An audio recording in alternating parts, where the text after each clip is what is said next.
Tidak ada yang tahu kapan bencana terjadi.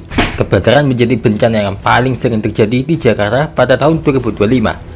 Selama setahun, Jakarta membara lebih dari 700 kali. Jika di rata-rata, Jakarta mengalami kebakaran 2 kali setiap harinya.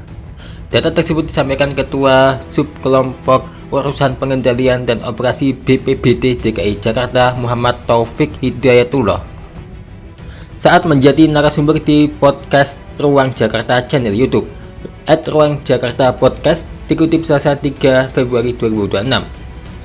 Bahkan Taufik mengatakan, jika menggunakan data Dinas Penanggulangan Kebakaran dan Penyelamatan Provinsi DKI Jakarta, kebakaran Jakarta sepanjang 2025 bisa mencapai 1000 kali. Bahkan kalau hitungan teman-teman pemadam kebakaran, angkanya bisa sampai 900 hingga 1000 kejadian setahun, karena mereka menghitung setiap titik api seperti kabel listrik atau tumpukan sampah yang terbakar. Jadi sehari bisa 3 kali, sudah kayak minum obat, kata Taufik. Taufik mengungkapkan, penyebab kebakaran Jakarta mayoritas disebabkan karena korsleting listrik. Hal itu menunjukkan pentingnya edukasi pemasangan instalasi listrik bagi warga ibu kota. Taufik bilang, berdasarkan data, sekitar 70% disebabkan oleh korsleting listrik atau arus pendek. Ya, ini menunjukkan perlunya edukasi penggunaan listrik kepada warga, karena kebakaran bukan cuma soal kerugian ekonomi, tapi juga nyawa. Berikut kebakaran yang terjadi pada Mei 2026 yang menelan korban jiwa.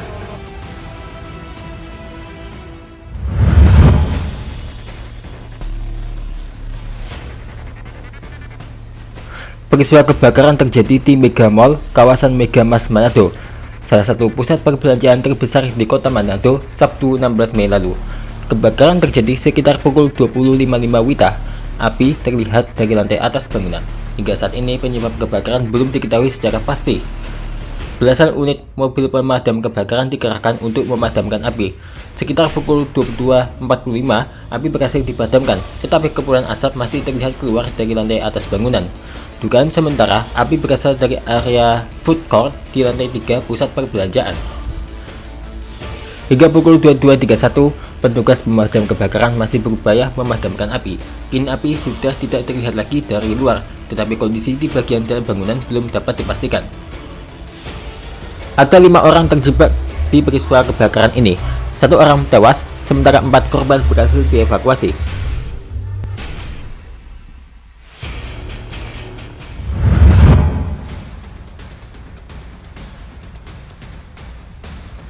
Kebakaran terjadi di Gedung Pusat Pelayanan Jantung Terpadu atau PPJT, Rumah Sakit Umum Daerah Dr. Suwotomo, Surabaya. 1 pasien dilaporkan meninggal dunia.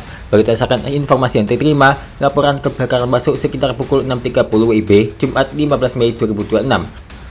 Puluhan pasien kemudian dievakuasi untuk menghindari dampak asap dan mempercepat proses penyelamatan.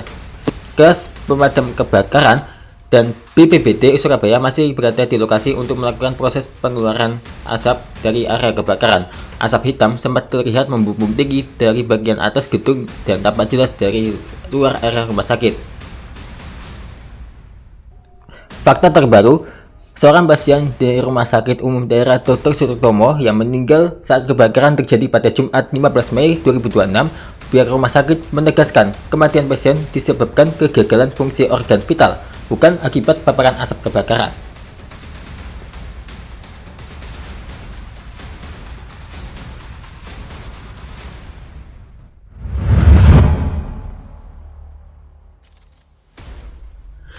Kebakaran menimpa rumah di RT 10 RW 2 Desa Getas Pejaten, Kecamatan Jati, Kabupaten Kudus, Senin 18 Mei dini hari.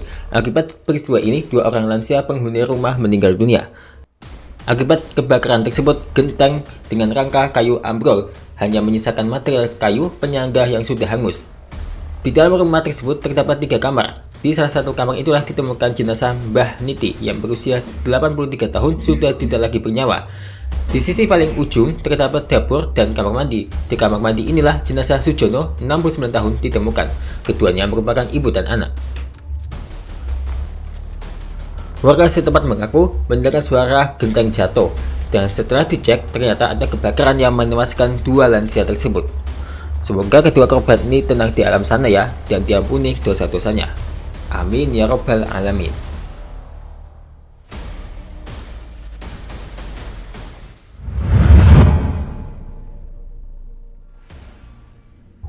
Sebuah rumah di Jalan Agung Perkasa, Sunter Agung, Tanjung Priok, Jakarta Utara kebakaran Rabu 13 Mei dini hari. Sebanyak 4 orang tewas dalam insiden ini, yang tak lain tak bukan adalah satu keluarga, yakni B 78 tahun, KB 77 tahun, PM 55 tahun, dan NP 50 tahun.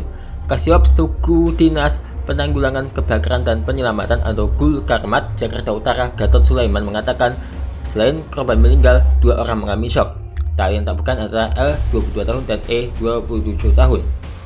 Kebakaran diketahui setelah tetangga melihat asap hitam dari lantai 2 rumah sekitar pukul 4 WIB. Petugas keamanan kemudian mendatangi pos pemadam Sunter Podomoro untuk meminta bantuan penanganan kebakaran. Pemadaman mulai dilakukan pada pukul 5.17 WIB. Api dilokalisir pada pukul 5.25 WIB dan proses pemadaman selesai pada pukul 6.20 WIB. Kebakaran diduga dipicu korsleting listrik. Kebakaran tersebut juga menimbulkan kerugian material yang ditaksir mencapai 855 juta rupiah.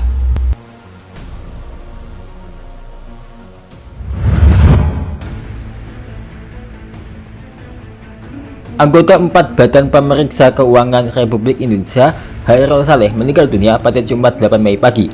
Kabar tersebut dikonfirmasi oleh BPK RI. Dengan ini menyampaikan bahwa anggota 4 BPK Hairul Saleh telah berpulang pada hari Jumat 8 Mei 2026 di Jakarta pada usia 44 tahun. Tulis BPK dalam keterangan resminya Jumat. BPK sebut almarhum menjabat sebagai anggota 4 BPK sejak April 2022. Pimpinan dan segenap keluarga besar BPK juga menyampaikan penghormatan atas pengabdian Hairul Saleh semasa menjabat. Almarhum saat ini disemayamkan di rumah duka Jalan Kartika Utama, Jakarta Selatan. Rencananya jenazah akan dimakamkan di Kolaka, Sulawesi Tenggara. Sebelumnya diberitakan anggota 4 BPK Hairul Saleh meninggal dunia dalam kebakaran rumahnya di perumahan Tanjung Barat Indah, Tanjung Barat, Jagakarsa, Jakarta Selatan pada Jumat 8 Mei.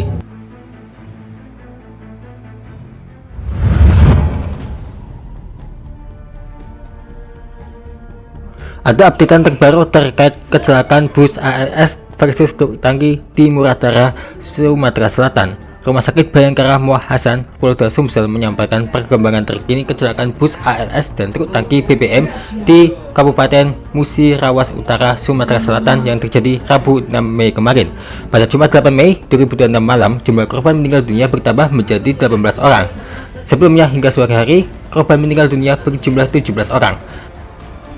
Karumkit RS Bayangkara Muah Hasan Polda Sumsel, Kombes Pol Budi Susanto mengatakan jumlah tersebut didapat setelah melalui proses pemeriksaan terhadap jenazah. Awalnya pihak rumah sakit menerima 16 kantong jenazah pada Kamis 7 Mei 2026 pagi. Lalu pada Jumat 8 Mei, satu korban yang sempat selamat akhirnya meninggal dunia setelah menjalani perawatan di RSUD Rupit Muratara. Akan tetapi dalam satu dari 16 kantong jenazah yang diterima, diduga ada 2 jenazah dalam satu kantong. Terlihat satu jenazah karena saling menempel di bagian ketiak sehingga sempat diduga berasal dari satu korban lain. Sebelumnya diberitakan bus ALS bertabrakan dengan truk tangki di Jalin Sum, Muratara, Sumatera Selatan pada Rabu 6 Mei lalu. Sebelumnya disebutkan korban jiwa 16 orang, yang mana 4 korban lainnya mengalami luka bakar serius. Semoga kecelakaan seperti ini tidak terulang lagi di kemudian hari ya. Itulah rentetan kebakaran yang terjadi di Indonesia yang menewaskan beberapa orang yang terjadi di bulan Mei 2026. Ya, semoga tidak ada lagi kebakaran yang sampai menimbulkan korban jiwa.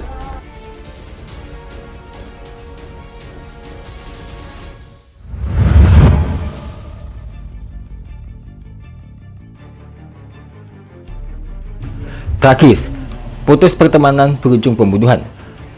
Pelajar SMP di kota Bandung ZAAQ 14 tahun ditemukan meninggal dunia di kawasan bekas objek wisata Kampung Gajah pada Jumat 13 Februari 2026 malam oleh 2 orang konten kreator.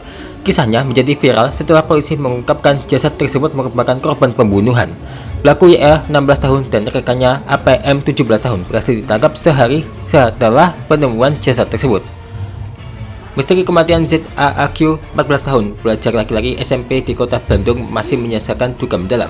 Ia ditemukan tak bernyawa di kawasan bekas objek wisata Kampung Gajah pada Jumat 13 Februari lalu pada malam harinya oleh 2 konten kreator yang tengah melakukan syuting di area terbengkalai tersebut. Kabar ini pun sontak menghiburkan publik. Kapolres Cimahi AKBP Niko Nurullah Adi Putra menjelaskan kronologi kasus ini setelah pelaku berhasil diamankan. Berikut kronologi lengkap kematian siswa SMP di Kampung Gajah, Bandung, motif sakit hati karena pertemanan, dikutip dari tribunnews.com.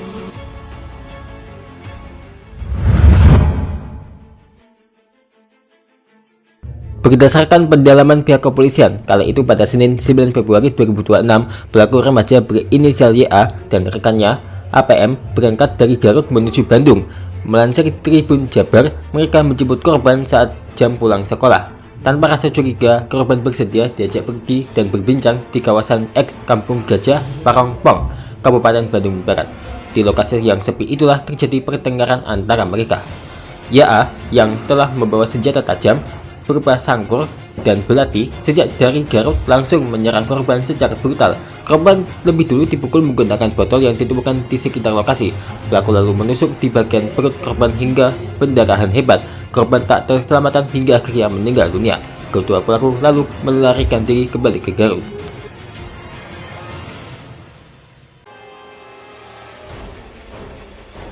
Jumat 13 Februari 2026 malam kala itu, dua konten kreator tengah melakukan pengambilan gambar di area terbengkalai tersebut.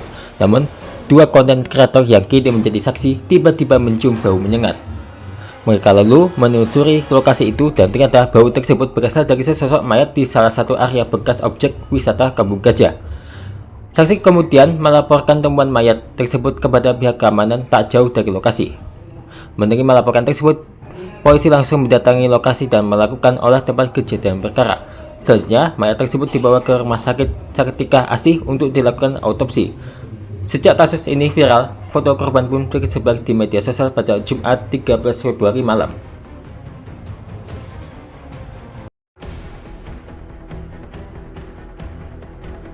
Tim Resmob Polres Cimahi lalu bergerak cepat dan berhasil melacak keberadaan pelaku. YA dan APM pun ditangkap di Kabupaten Garut pada Minggu 15 Februari dini hari atau kurang dari 1 kali 24 jam setelah jasad ditemukan. Saat ini keduanya yang masih berstatus anak di bawah umur menjalani pemeriksaan mendalam. Mereka dijerat dengan pasal pembunuhan berencana dengan ancaman hukuman maksimal pidana mati atau penjara seumur hidup. Polisi memastikan kasus ini merupakan pembunuhan berencana yang dilakukan oleh remaja berinisial YA dan APM.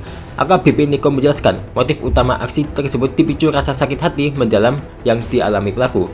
Berdasarkan hasil pemeriksaan, YA tidak menerima keputusan korban yang ingin mengakhiri hubungan pertemanan mereka. Pernyataan itu memicu pelaku merasa kecewa dan tersinggung atas keputusan tersebut, hingga pada akhirnya pelaku berniat untuk menghabisi nyawa korban. Ini jadi pelajaran juga ya untuk selalu jaga pertemanan. Jangan sampai putus pertemanan hingga akhirnya berbuat nekat.